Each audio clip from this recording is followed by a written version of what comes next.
Welcome back and thanks for staying with us. On our hot topic today, we're discussing the sad news. We saw pictures, we saw videos from Maiduguri of the worst flooding that has happened in the past 30 years. Actually, 30 years ago was when this last happened, and we're discussing it. The data we have for now is that Maiduguri has over 800,000 residents, and 30% of the land mass in Maiduguri was submerged by the flooding. We also have data that 80% of the animals in the zoo that is in Maiduguri have lost their lives because of this flooding. Of course, the NEMA hasn't been able to ascertain the specific number of lives lost right now because a large part of the land mass that constitutes Maiduguri is still submerged. But we're going to be discussing it. Of course, we'll be having somebody join us. But before the person joins us, we want to discuss the fact that we knew there was going to be flood. Like the Nigerian Meteorological agency told us that there was going to be flood.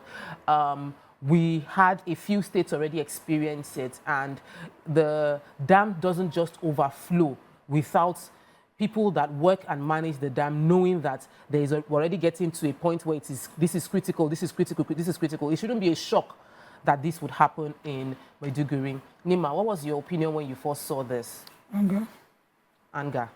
Because I have a best friend I met since NYSC who lives there. I have some friends and family members who live in Maiduguri. I saw the video and I was like, how did they, up north get to this? God forbid we had a dam close to Lagos. How would it be this way to happen, we have certain areas where we expect. We talk about them in the meteorological agency coming out every time to prepare people for, but we don't really prepare. That's the problem. In Lagos, you see some people roll out their small boats and be rescuing people out. But in Borno, everybody, including the vice president, was forced to walk in the waters. And I saw that some news bodies were taking it from the vice president's angle. The president has given a directive. But when the flood ends now, we all go back to status quo till another flood happens, and it's avoidable. So the areas, we cannot all live in, in dry and highlands. We see in the Asian countries, especially China, the level of flood. I have pictures I had shared in the past. There was a flood. It looked like that the entire area was under the ocean to me, not even a river. And the government was able to handle things, prepare people, relocate people. People were not asked to handle these things by themselves. When such a natural disaster happens or act of God, it is taken by government. The monsoon rain is expected in some countries every year. They know that when the rainy seasons come, this is going to come. This is how our ancestors have survived it. This is how we prepare for it. This is what we need to do. If we have to go islands, if we have to, to paddle boats during this period, people still live and exist. But to compel people, if all of us were together in the dry and highland areas in this country, where would we stay? But NEMA, according to the report, NEMA is actually rescuing people and moving them to... Now, when the flood has already happened. Now, and they have lost properties. Some people have died. They said some children are missing. They've not found some children up till now. And the funny thing is this, and it's happening in this period where, food is expensive, a lot of things just going on, and this kind of a thing is happening. I'm just wondering how the government is going to evacuate as many as, because it happened to over 70% of the land in the state. And a lot of them have farms behind their homes. All down, which feeds them and all. They've lost properties, they've lost a lot of things. I'm just wondering how the government is going to come in and help them through this bad situation. Because I don't think that this kind of a thing is something that they can redeem as soon as possible. And the IDP camps that they're even talking about, I don't think it's big enough to accommodate everybody. They said currently what they have, according to NEMA, is that they have set up 3 camps that are now open.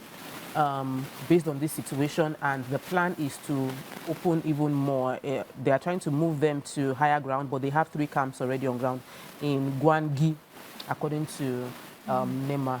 So, Mariam. Yeah, okay, so my understanding of what happened, please correct me if I'm wrong, is that this dam collapsed.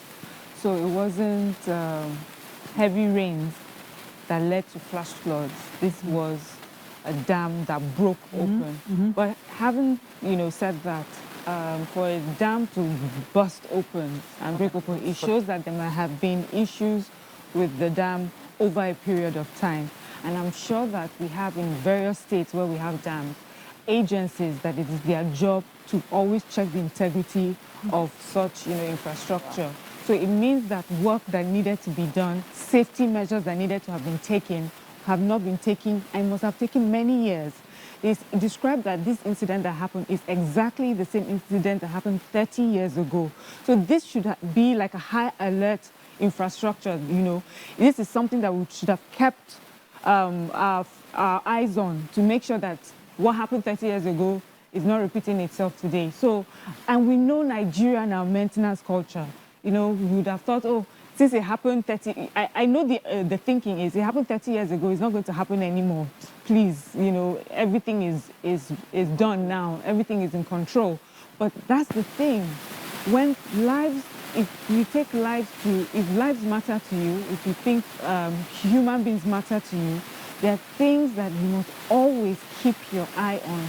And I'm hoping that this is not just we're sorry this has happened, we're doing our best. I hope that we're going to hear those who have been in charge of keeping an eye on the dam to make sure that, people sort of feel the repercussions of their negligence.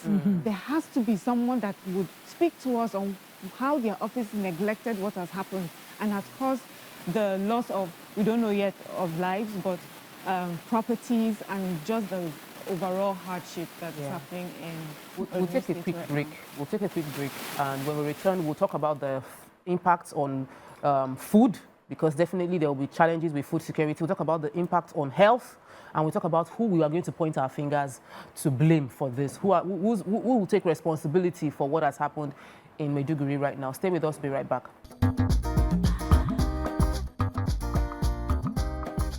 Stay tuned. Your View will be right back.